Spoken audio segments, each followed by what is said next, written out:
प्रिय विद्यार्थियों, इस YouTube चैनल पे आपका एक बार पुनः स्वागत है। मैं Bhawani Shankar Pareek, assistant professor zoology. प्राणी कार्यकी एवं प्रतिरक्षा विज्ञान की इस व्याख्यानमाला की श्रृंखला में हम मनुष्य में श्वसन तंत्र का अध्ययन कर रहे हैं। अब तक हम मानव के श्वसन तंत्र की सामान्य संरचना, exchange of gases, transport of gases के बारे में पढ़ चुके हैं। पिछले व्याख्यान में मैं श्वसन के नियमन के बारे में बात कर रहा था, श्वसन के नियंत्रण के बारे में बात कर रहा था। मैंने आपको बताया था कि किस प्रकार श्वसन की दर है वो नियंत्रित होती है। तो श्वसन एक ऑटोनोमस प्रक्रिया है, एक स्वायत्त प्रक्रिया है, अनैच्छिक प्रक्रिया है, जिसका नियंत्रण मेडुला में उपस्थित श्वसन केंद्र करते हैं। इसके साथ साथ पोन्स में भी दो श्वसन केंद्र पाए जाते हैं, वो भी उस श्वसन क्रिया का नियंत्रण करते हैं, श्वसन दर को बढ़ा देते हैं या कम कर देते हैं।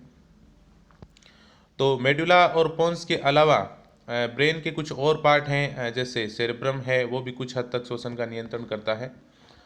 लिम्बिक सिस्टम है, मिड ब्रेन है, उनके द्वारा भी श्वसन की दर प्रभावित होती है। तो ये सभी श्वसन क्रिया को किसी न किसी तरह से रेगुलेट करते हैं, उसको प्रभावित करते हैं। आज उसी कड़ी को आगे बढ़ाते हुए, उसी टॉपिक को आगे बढ़ाते हुए, आज का जो व्याख्यान है वो मैं आपको जो डिलीवर करने जा रहा हूँ वह है श्वसन केंद्रों का नियमन, regulation of the respiratory centre. श्वसन केंद्र जो प्रमुखतः मेडुला और पोन्स में उपस्थित होते हैं। मेडुला में पाए जाने वाले जो श्वसन केंद्र हैं वो मैंने आपको बताया था, एक जो है जिसको नॉर्मल रिथमिक एरिया कहा जाता है, जो सामान्य श्वसन दर को नियमित करते हैं, उसमें DRG होता है, VRG था। इसके बाद में पोन्स में पाए जाने वाले श्वसन केंद्र जो न्यूमोटैक्सिक सेंटर है और एपिन्यूस्टिक सेंटर है, इनका रेगुलेशन कैसे होता है। ये श्वसन केंद्र शरीर में होने वाली कौन सी प्रक्रियाओं से ये प्रभावित होते हैं, तो इन सभी केंद्रों का जो नियमन है वो किस प्रकार से होता है, इनकी लयबद्धता कैसे नियंत्रित होती है, इनका अध्ययन हम इस व्याख्यान में करेंगे। तो पहला है कोर्टिकल नियमन, कोर्टिकल रेगुलेशन। कोर्टिकल का मतलब है सेरेब्रल कॉर्टेक्स है। अपने ब्रेन का जो प्रमुख भाग होता है वो सेरेब्रम होता है, जिसको प्रमस्तिष्क कहते हैं, और दो अर्धांशों में विभाजित होता है जो सेरेब्रल हेमिस्फीयर कहलाते हैं। सेरेब्रम का जो ऊपरी भाग है वो कॉर्टेक्स कहलाता है और जिसको सेरेब्रल कॉर्टेक्स कह देते हैं। तो सेरेब्रल कॉर्टेक्स जो कि ऐच्छिक क्रियाओं का नियंत्रण करता है, वह भी श्वसन की जो प्रक्रिया है उसको कुछ हद तक नियंत्रित कर सकता है। तो सेरेब्रल कॉर्टेक्स के द्वारा अगर नियमन होता है तो वह सेरेब्रल नियमन या कोर्टिकल नियमन कहलाता है। तो मैंने आपको कल भी बताया था कि श्वसन की जो प्रक्रिया है उसको हम एक सीमा तक रोक सकते हैं, हम चाहे तो एक सीमा तक सांस को रोक सकते हैं, तो वह एक ऐच्छिक नियंत्रण हो जाता है। लेकिन इसको हम एक सीमा तक ही कर सकते हैं, क्योंकि जैसे हम श्वास को रोकते हैं, कोशिकाओं में जो मेटाबॉलिज्म की प्रक्रिया जो लगातार चल रही होती है, उस दौरान कार्बन डाइऑक्साइड का उत्पादन होता रहता है। फलस्वरूप कार्बन डाइऑक्साइड का जो स्तर है वो बढ़ जाता है, ब्लड में कार्बन डाइऑक्साइड का स्तर बढ़ जाता है, और इस कारण से जो श्वसन केंद्र हैं वो तीव्रता से एक्टिव होते हैं और श्वास को हमें बाहर छोड़ना पड़ता है। तो कोर्टिकल नियमन के अंतर्गत जो एक ऐच्छिक नियंत्रण के द्वारा हम कुछ सीमा तक या कुछ हद तक श्वसन को रोक सकते हैं। दूसरा जो है वो है केमिकल रेगुलेशन। केमिकल रेगुलेशन या रासायनिक नियमन, ये एक श्वसन के नियमन का एक महत्वपूर्ण कड़ी है, महत्वपूर्ण प्रक्रिया है। हमारे शरीर में जहाँ भी जो द्रव्य है या फ्लूइड है, जैसे रक्त है जो प्रमुख एक परिसंचरण माध्यम है, इसके अलावा जो ब्रेन में उपस्थित सेरेब्रोस्पाइनल फ्लूइड है जिसको CSF कहते हैं, इनमें अगर कार्बन डाइऑक्साइड या ऑक्सीजन का पार्शियल प्रेशर अगर चेंज होता है, वो परिवर्तित होता है, बढ़ता है अथवा कम होता है, इससे श्वसन केंद्रों का नियमन होता है। तो इस प्रकार का नियमन जो है वो रासायनिक नियमन कहलाता है। रक्त में या CSF में इन कार्बन डाइऑक्साइड और ऑक्सीजन के आंशिक दाब को डिटेक्ट करने के लिए, उसको पहचानने के लिए रसायन ग्राही पाए जाते हैं। दो प्रकार के रसायन ग्राही हमारे शरीर में उपस्थित होते हैं। एक रसायन ग्राही जो ब्रेन में उपस्थित होते हैं जिसको सेंट्रल कीमो रिसेप्टर या केंद्रीय रसायन ग्राही कहा जाता है। दूसरे रसायन ग्राही जो हमारे बॉडी की धमनियों में पाए जाते हैं जिसको परिधीय रसायन ग्राही या पेरिफेरल कीमो रिसेप्टर कहा जाता है। केंद्रीय रसायन ग्राही जो हैं वो मेडुला की सरफेस पे उपस्थित होते हैं, और ये रसायन ग्राही जो हैं वो सेरेब्रोस्पाइनल फ्लूइड यानी CSF में कार्बन डाइऑक्साइड अथवा ऑक्सीजन के आंशिक दाब को, और प्रमुखतः ये कार्बन डाइऑक्साइड के आंशिक दाब को पहचानते हैं, उसको डिटेक्ट करते हैं और उसके फलस्वरूप श्वसन की क्रिया का नियमन करते हैं। परिधीय रसायन ग्राही जो हैं वो दो बड़ी धमनियों में उपस्थित होते हैं, जिसमें इसकी हम आगे बात करते हैं। पहले हम बात कर लेते हैं केंद्रीय रसायन ग्राही। Central chemoreceptor. केंद्रीय रसायनग्राही मैंने आपको बताया कि ये मेडुला ऑब्लोंगेटा की जो सरफेस है, सतह है, वहाँ पर पाए जाते हैं। ये CSF में partial pressure of carbon dioxide और हाइड्रोजन आयन की सांद्रता के प्रति सेंसिटिव होते हैं। ये ऑक्सीजन के आंशिक दाब के प्रति सेंसिटिव नहीं होते। ये अगर ब्लड में CO2 बढ़ती है तो CO2 जो है वो कोशिकाओं में आ जाती है, और कोशिकाओं से फिर वो ब्लड में कोशिकाओं में अगर CO2 का उत्पादन बढ़ता है, कोशिकाओं में अगर CO2 का उत्पादन बढ़ता है तो वह कोशिका झिल्ली को पार करके ये जो CO2 है वो CSF में आ जाती है, और CSF में ये जो CO2 है ये जल के साथ जुड़ के कार्बोनिक अम्ल का निर्माण करती है, और कार्बोनिक अम्ल या H2CO3 जो है वो वियोजित होकर H आयन और बाइकार्बोनेट आयन का प्रोडक्शन करता है। तो जैसे ही CO2 की मात्रा बढ़ती है CSF में, वैसे ही H आयन की मात्रा भी बढ़ती है, यानी अम्लीयता बढ़ती है। तो अम्लीयता के बढ़ने से या कार्बन डाइऑक्साइड के पार्शियल प्रेशर के बढ़ने से, जिसको हाइपरकैप्निया कहा जाता है, कार्बन डाइऑक्साइड का पार्शियल प्रेशर अगर बढ़ता है, या हम कहीं ये कहें कि कार्बन डाइऑक्साइड की मात्रा अगर बढ़ती है, तो यह स्थिति हाइपरकैप्निया कहलाती है। कार्बन डाइऑक्साइड की मात्रा का कम होना हाइपोकैप्निया कहलाता है।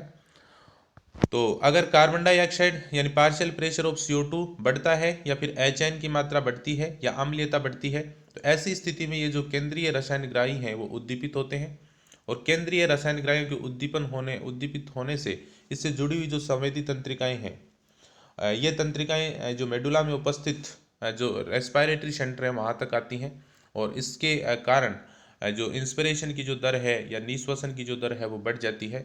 हम अधिक श्वास लेते हैं, जिससे अधिक ऑक्सीजन जो है वो रक्त में पहुंचती है, ऑक्सीजन की सप्लाई बढ़ जाती है, और कार्बन डाइऑक्साइड श्वसन दर के बढ़ने से जो उत्श्वसन है वो भी बढ़ जाता है। फलस्वरूप जो कार्बन डाइऑक्साइड जो है वो बाहर निकलती है, और जिससे इस कार्बन डाइऑक्साइड की जो मात्रा है वो सामान्य हो जाती है। तो इसको हम इस चार्ट के द्वारा अगर हम समझने का प्रयास करें तो इसको इजीली हम समझ सकते हैं कि CSF में अगर CO2 और H आयन की कंसंट्रेशन अगर बढ़ती है तो ऐसी स्थिति हाइपरकैप्निया कहलाती है, और H आयन की मात्रा बढ़ने से अम्लीयता बढ़ती है। इन दोनों के बढ़ने से जो केंद्रीय रसायनग्राही जो मेडुला में उपस्थित हैं ये उद्दीपित होते हैं। उनके उद्दीपित होने से मेडुला में उपस्थित जो श्वसन केंद्र हैं, रेस्पिरेटरी सेंटर हैं, वो उद्दीपित होते हैं। फलस्वरूप जो निश्वसन पेशियां हैं उनमें संकुचन होता है। निश्वसन पेशियों में संकुचन होने से निश्वसन की प्रक्रिया यानी वायु को अंदर लेने की प्रक्रिया संपन्न होती है, ऑक्सीजन का लेवल बढ़ता है, और साथ में उत्श्वसन होगा। उत्श्वसन होने से जो कार्बन डाइऑक्साइड है वो बाहर निकल जाती है, और फलस्वरूप जो अम्लीयता है या फिर कार्बन डाइऑक्साइड की जो मात्रा है वो सामान्य हो जाती है। तो यह एक फीडबैक के रूप में चलता है। जैसे ये सामान्य हो जाती है तो वैसे ही ये श्वसन दर है वो फिर पुनः सामान्य हो जाती है। तो हम ये कह सकते हैं कि जो केंद्रीय रसायनग्राही हैं उससे CO2 की मात्रा के प्रति अधिक सेंसिटिव होते हैं। ये पार्शियल प्रेशर ऑफ ऑक्सीजन के कम होने से ये प्रभावित नहीं होते, बल्कि partial pressure of carbon dioxide के बढ़ने से ये प्रभावित होते हैं या उद्दीपित होते हैं, और इस कारण से श्वसन दर बढ़ जाती है, और जिसके फलस्वरूप ऑक्सीजन का लेवल बढ़ता है और कार्बन डाइऑक्साइड का लेवल है वो कम होता जाता है। तो ये हुआ केंद्रीय रसायनग्राही। दूसरे जो रसायनग्राही पाए जाते हैं वो परिधीय रसायनग्राही कहलाते हैं, पेरिफेरल कीमोरिसेप्टर। परिधीय रसायनग्राही जो हैं वो धमनियों में उपस्थित होते हैं। इसमें दो समूह होते हैं। एक समूह है जो ऑर्टिक बॉडी में पाया जाता है। ऑर्टिक बॉडी क्या होती है ये मैं आपको बता देता हूँ। जैसे हमारे हार्ट से जो ओटा या महाधमनी निकलती है, तो जहाँ पर ये चाप बनता है, ओटा या जो महाधमनी है वो आपको पता है जो लेफ्ट वेंट्रिकल है यानी बायां निलय है वहाँ से निकलती है। ये मान लीजिए लेफ्ट एट्रियम है। इसको मैं ऐसे थोड़ा समझा देता हूँ आपको। ये मान लीजिए अपना हार्ट की स्ट्रक्चर है। ये मान लीजिए लेफ्ट एट्रियम है यानी बायां आलिंद है। ये राइट एट्रियम है, ये लेफ्ट वेंट्रिकल है, और ये राइट वेंट्रिकल है।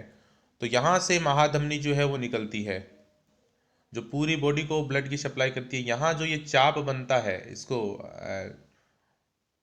ऑप्टिक यहाँ पर ये जो चाप बनता है ये महाधमनी चाप कहलाता है। यहाँ पर ये ऑप्टिक बॉडी पाई जाती है, यानी यहाँ पर ये एक परिधीय रसायनग्राही उपस्थित होता है। दूसरा जो रसायनग्राही है वो दूसरा रसायनग्राही जो है वो कैरोटिड बॉडी में पाया जाता है। कैरोटिड बॉडी यानी ग्रीवा धमनी। ग्रीवा को जो ब्लड की सप्लाई करती है वह धमनी ग्रीवा धमनी कहलाती है।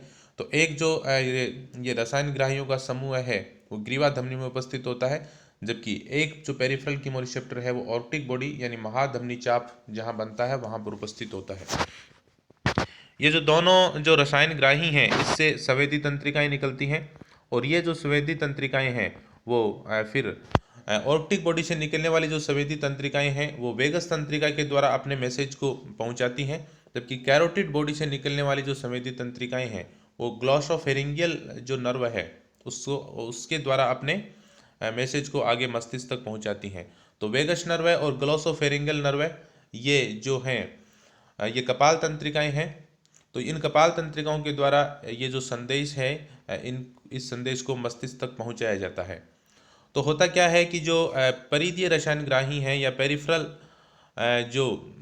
जो कीमो रिसेप्टर हैं, ये partial pressure of carbon dioxide, HN की मात्रा और पार्शियल प्रेशर ऑफ ऑक्सीजन, ये तीनों के प्रति सेंसिटिव होते हैं। यानी जैसे ही कार्बन डाइऑक्साइड की मात्रा बढ़ती है या फिर HN की मात्रा बढ़ती है या फिर ऑक्सीजन का जो पार्शियल प्रेशर कम होता है, इन तीनों स्थितियों में ये परिधीयग्राही उद्दीपित होते हैं।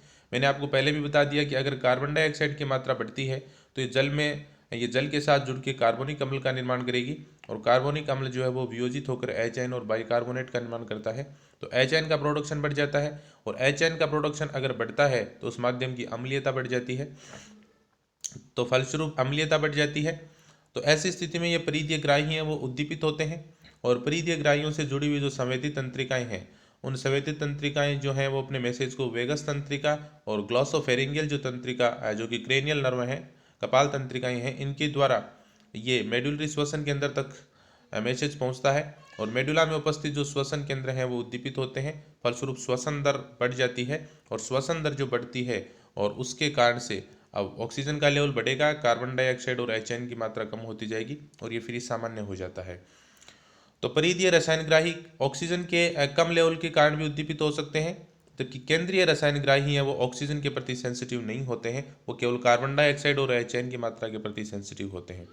क्योंकि जो CSF है उस CSF में मैं आपको बता देता हूँ कि बफर कम होते हैं, जबकि ब्लड में बफर ज़्यादा होते हैं। हीमोग्लोबिन स्वयं एक बफर के रूप में काम करता है, इसलिए अगर कार्बन डाइऑक्साइड और HN की मात्रा थोड़ी सी भी बढ़ती है तो उसमें ये ज़्यादा विचलन शो करता है, जिसके फलस्वरूप वो उसके प्रति जल्दी सेंसिटिव हो जाते हैं।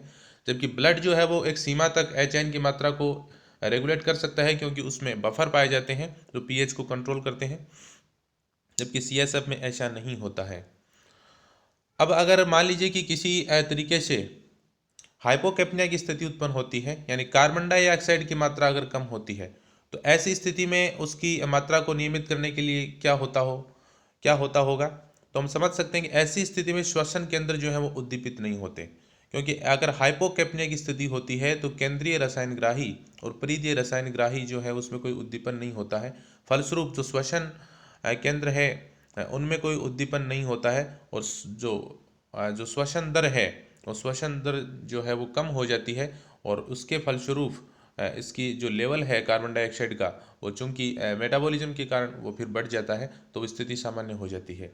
तो हाइपोकैप्निया की स्थिति में केंद्रीय और परिधीय रसायनग्राही उद्दीपित नहीं होते हैं, जिससे उद्दीपन निश्वसन केंद्र तक नहीं पहुंचता है, और फलस्वरूप जो नियमन है वो ऑटो रेगुलेशन हो जाता है, स्वतः नियमन हो जाता है। जैसा मैंने आपको बताया कि परिधीय रसायनग्राही हैं वो ऑक्सीजन के मात्रा कुछ कम होने पर वो उद्दीपित हो जाते हैं, लेकिन अगर ऑक्सीजन की मात्रा बहुत अधिक कम हो जाती है, अत्यधिक हाइपोक्सिया की स्थिति उत्पन्न हो जाती है, तो ऐसी स्थिति में फिर जो ये रसायनग्राही हैं उनकी क्रियाशीलता है वो कम हो जाती है, ये फिर उसकी कम मात्रा को डिटेक्ट नहीं कर पाते हैं, और फलस्वरूप श्वसन दर और कम हो जाती है, यानी PO2 का लेवल फिर और कम होता जाएगा, और फलस्वरूप ये एक धनात्मक फीडबैक के रूप में काम करता है। यानी जैसे जैसे ऑक्सीजन का लेवल कम होता जाता है, इनकी जो क्रियाशीलता है, जो रसायनग्राहियों की क्रियाशीलता है वो और कम होती जाती है, और कम होते जाने के कारण श्वसन दर है वो लगातार फिर कम होती जाती है, ऑक्सीजन का लेवल जो है वो लगातार और कम होता जाता है। तो ये एक धनात्मक फीडबैक, एक पॉजिटिव फीडबैक के रूप में ये बढ़ता रहता है। तो अत्यधिक हाइपोक्सिया की स्थिति में इन रसायनग्राहियों की जो क्रियाशीलता है वो कम हो जाती है। यहाँ पर ये जो डायग्राम ये दिखाया है, इसमें ये जो कीमो रिसेप्टर इनका लोकेशन दिखाया गया है, तो आप देखिए ये कैरोटिड बॉडी है, यानी ये ग्रीवा धमनी है। यहाँ पर ये एक पेरिफेरल जो कीमो रिसेप्टर है वो मौजूद है। दूसरा यहाँ पर भी ये कीमोरिसेप्टर मौजूद है। ये जो हैं यहाँ पर ये रेस्पिरेटरी रिदमिक सेंटर जो मेडुला में उपस्थित होता था ये पाया जाता है। तो ये जो पेरिफेरल जो सेंटर हैं ये मैंने आपको बताया ग्लॉसोफेरिंजियल नर्व जो है ये क्रेनियल नर्व है, इसके द्वारा अपने जो संदेश है वो मेडुला तक पहुंचाते हैं। जो कैरोटिड आर्टरी है, ये कैरोटिड आर्टरी है, ग्रीवा धमनी,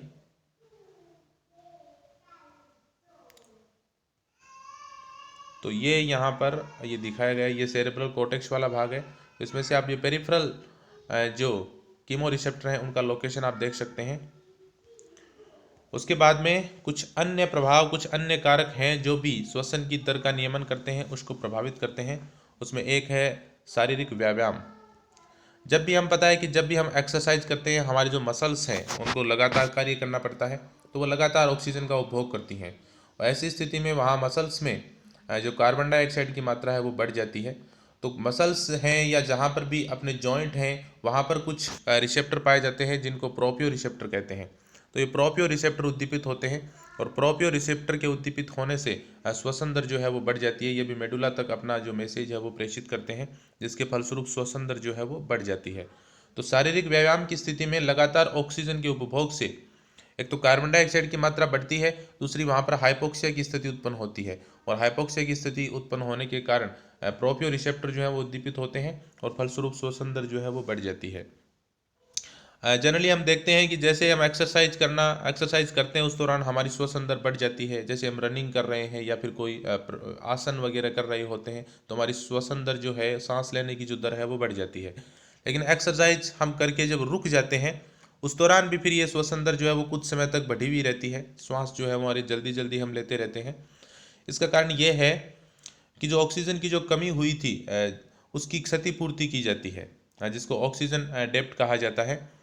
क्योंकि मैंने आपको एक बार पहले बताया था कि जब मसल्स जो है उनको प्रॉपर ऑक्सीजन की मात्रा सप्लाई नहीं होती है, उनको प्रॉपर ऑक्सीजन नहीं मिलता है, तो ऐसी स्थिति में वो अवायवीय श्वसन करना प्रारंभ कर देती हैं और लैक्टिक एसिड का निर्माण होने लगता है। तो फिर क्या किया जाता है, उस लैक्टिक एसिड जो एक वेस्ट के रूप में बना है उसको वापस कन्वर्ट करने के लिए अधिक ऑक्सीजन की आवश्यकता होती है। तो उस लैक्टिक एसिड को कन्वर्ट करने के लिए, उसको बदलने के लिए या उसको हटाने के लिए जो ऑक्सीजन की जो एक आवश्यकता है, उस आवश्यकता को फिर अधिक ऑक्सीजन लेके यानी श्वसन दर को बढ़ाकर पूरा किया जाता है। और इसी कारण से जब हम एक्सरसाइज कर चुके होते हैं तब भी हमारी कुछ समय तक श्वसन दर जो है वो बढ़ी रहती है। दूसरा जो कारक है वो रक्तदाब या ब्लड प्रेशर। रक्तदाब जब बढ़ता है तो श्वसन दर कम होती है और रक्तदाब अगर कम होता है तो श्वसन दर बढ़ जाती है। रक्तदाब को मापने के लिए धमनियों में बैरो रिसेप्टर पाए जाते हैं और वो बैरो रिसेप्टर से आने वाली सूचनाएं हैं वो मेडुला के श्वसन केंद्रों को प्रभावित करती हैं।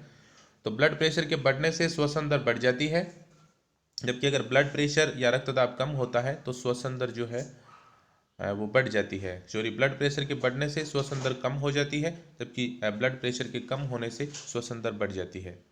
लिम्बिक सिस्टम जो हमारी भावनात्मक स्थितियों का नियंत्रण करता है, तो इमोशनल कंडीशन में या भावनात्मक स्थितियों में भी श्वसन दर है वो बढ़ जाती है। जब हम किसी भय की स्थिति में होते हैं या गुस्से की स्थिति में होते हैं, तो ऐसी स्थिति में भी हमारी जो श्वसन दर है वो बढ़ जाती है, क्योंकि लिम्बिक सिस्टम भी रेस्पिरेटरी रेट को प्रभावित करता है। टेम्परेचर बढ़ने के साथ साथ भी श्वसन दर बढ़ती है। जनरली हम देखते हैं कि जब हमें बुखार होता है तो बुखार के दौरान हमारी बॉडी का टेम्परेचर बढ़ जाता है। तो बॉडी का टेम्परेचर बढ़ता है तो इसका मतलब है कि टेम्परेचर बढ़ने के साथ साथ जो उपापचयी दर है, मेटाबॉलिक रेट है, वो भी कोशिकाओं की बढ़ जाती है और मेटाबॉलिज्म के बढ़ने से कार्बन डाइऑक्साइड का प्रोडक्शन बढ़ जाता है। फलस्वरूप हाइपरकैप्निया की स्थिति उत्पन्न होती है और ऐसी स्थिति में हमने देखा कि श्वसन दर जो है वो बढ़ जाती है। तो टेम्परेचर बढ़ने के साथ साथ भी श्वसन दर बढ़ जाती है कि बॉडी में किसी भाग में पेन की स्थिति होने पर अगर दर्द कहीं होता है तो ऐसी स्थिति में भी जो है वो श्वसन दर जो है वो बढ़ जाती है। तो ये कुछ अन्य कारक हैं जो श्वसन दर को प्रभावित करते हैं। इसके अलावा हमारी जो गुदा की पेशियां हैं उनमें अगर खिंचाव उत्पन्न होता है तो ऐसी स्थिति में भी श्वसन दर जो है वो बढ़ जाती है। तो ये कुछ कारक हैं जो श्वसन दर को प्रभावित करते हैं। अब यहाँ पर एक और टॉपिक है जिसको मैं यहाँ डिस्कस कर लेता हूँ, वह है श्वसन भागफल, रेस्पिरेटरी क्वोशिएंट या आरक्यू। आरक्यू क्या होता है? श्वसन भागफल या आरक्यू क्या होता है कि कोई भी प्राणी जब श्वसन करता है तो उस दौरान वो ऑक्सीजन का उपभोग करता है। अगर हम वायवीय श्वसन की बात करें और ऑक्सीजन के उपभोग के दौरान उपभोग करने के उपरांत वो खाद्य पदार्थों का ऑक्सीकरण करता है। खाद्य पदार्थों का ऑक्सीकरण होता है तो उसका कंप्लीट ऑक्सीकरण के उपरांत कार्बन डाइऑक्साइड बनती है, यानी वो कार्बन डाइऑक्साइड को निर्मुक्त करता है या रिलीज करता है। तो श्वसन भागफल जो है वो इन निकलने वाली कार्बन डाइऑक्साइड और उपभोग में ली जाने वाली ऑक्सीजन का एक अनुपात है। और ये RQ जो है इसका मान है वो अलग अलग खाद्य पदार्थों के लिए अलग अलग होता है। कार्बोहाइड्रेट में इसका मान अलग होता है, प्रोटीन में अलग होता है, वसा में अलग होता है। तो किस प्रकार के खाद्य पदार्थ को हम भोजन के रूप में ग्रहण कर रहे हैं उसके आधार पे फिर उस भोजन में उपस्थित ये जो घटक हैं इसके आधार पे फिर RQ का मान जो है वो अलग अलग होता है। अगर हम कार्बोहाइड्रेट की बात करें, हाँ तो पहले हाँ जो RQ है वो क्या है, RQ जो है वो volume of CO2 given out बटा वॉल्यूम ऑफ O2 अब्जॉर्ब्ड, यानी जितनी CO2 हमने निर्मुक्त की है उसका आयतन में अगर हम जितनी O2 का हमने उपभोग किया है उसके आयतन का अगर हम भाग दें तो ये जो मान प्राप्त होता है ये मान RQ कहलाता है। तो सीधी सी बात है कि अगर कार्बन डाइऑक्साइड कम रिलीज करते हैं उसकी तुलना में अगर हम अधिक ऑक्सीजन का उपभोग करते हैं तो RQ का मान 1 से कम होगा। और अगर कार्बन डाइऑक्साइड जितनी उपभोग में लेते हैं उतना ही अगर ऑक्सीजन जितनी निर्मुक्त करते हैं कार्बन डाइऑक्साइड उतनी ही अगर हम O2 का उपभोग करते हैं तो RQ का मान 1 होगा। तो कार्बोहाइड्रेट के लिए RQ का मान 1 होता है कि जितनी कार्बोहाइड्रेट का जब ऑक्सीकरण होता है तो जितनी ऑक्सीजन काम में ली जाती है उतनी ही मात्रा में कार्बन डाइऑक्साइड जो है वो रिलीज हो जाती है। तो RQ का मान कार्बोहाइड्रेट के लिए 1 होता है। फैट के लिए ये 1 से कम होता है, ये 0.71 के आसपास होता है, क्योंकि फैट या वसा के ऑक्सीकरण के दौरान अधिक ऑक्सीजन कंज्यूम होती है उसकी तुलना में कार्बन डाइऑक्साइड जो है वो कम मात्रा में निर्मुक्त होती है। प्रोटीन के लिए भी ये 1 से कम होता है लेकिन ये वसा से थोड़ा ज़्यादा होता है। और प्रोटीन के लिए जो RQ का मान है वो 0.825 होता है। इससे तात्पर्य है कि प्रोटीन जो है वो भी अधिक ऑक्सीजन का उपभोग करता है और उसकी तुलना में कार्बन डाइऑक्साइड जो है वो कम मात्रा में निर्मुक्त करता है। अब अलग अलग जो प्राणी जो है वो भोजन के अलग अलग घटकों का उपयोग करते हैं। भोजन प्राप्त करने के स्रोत के आधार पे हम जानते हैं कि 3 प्रकार के जो है जंतु होते हैं। एक शाकाहारी जो पेड़ पौधों या वनस्पतियों से अपना भोजन प्राप्त करते हैं, दूसरे मांसाहारी या कार्निवर्स होते हैं जो दूसरे जंतुओं से अपना भोजन प्राप्त करते हैं, और तीसरे सर्वाहारी या ओमनिवर्स होते हैं जो वनस्पतियों से और जंतुओं से दोनों से अपना भोजन प्राप्त कर सकते हैं। तो इन तीनों में RQ का मान अलग अलग होता है। एक शाकाहारी प्राणी जो कि पेड़ पौधों या पत्तियों को अपने भोजन के रूप में ग्रहण करता है, तो पेड़ पौधे जो हैं या वनस्पति जो है इसमें प्रमुख जो घटक होता है वो कार्बोहाइड्रेट ही होता है। पौधों में जो संचित भोजन होता है वो स्टार्च के रूप में होता है या फिर सेलुलोज होता है, तो ये कार्बोहाइड्रेट हैं। तो ऐसे प्राणियों का जो RQ है वो कार्बोहाइड्रेट के RQ के आसपास होता है, तो इनका जो RQ या रेस्पिरेटरी क्वोशिएंट है वो 0.96 होता है। मांसाहारी प्राणी जो भोजन ग्रहण करते हैं वो जंतुओं को खाते हैं, तो जंतुओं में जब वो भोजन के रूप में ग्रहण करते हैं तो जंतुओं में जो स्टोर फैट है वो भी काफ़ी ज़्यादा होता है। इसके अलावा जंतु जो प्रोटीन है उसको भी वो भोजन के रूप में ग्रहण करते हैं। तो ऐसे प्राणियों का जो RQ है वो 0.75, यानी इनको अधिक ऑक्सीजन की आवश्यकता होती है। सीधी सी बात है कि इनको ऑक्सीजन की मात्रा ज़्यादा चाहिए, इनकी श्वसन दर जो है वो ज़्यादा होती है, उनको ज़्यादा ऑक्सीजन चाहिए। तीसरे प्राणी जो सर्वाहारी होते हैं जैसे मनुष्य है, तो ये जंतुओं को भी अपने आहार के रूप में ले सकते हैं, ये पादपों को भी अपने भोजन के रूप में लेते हैं।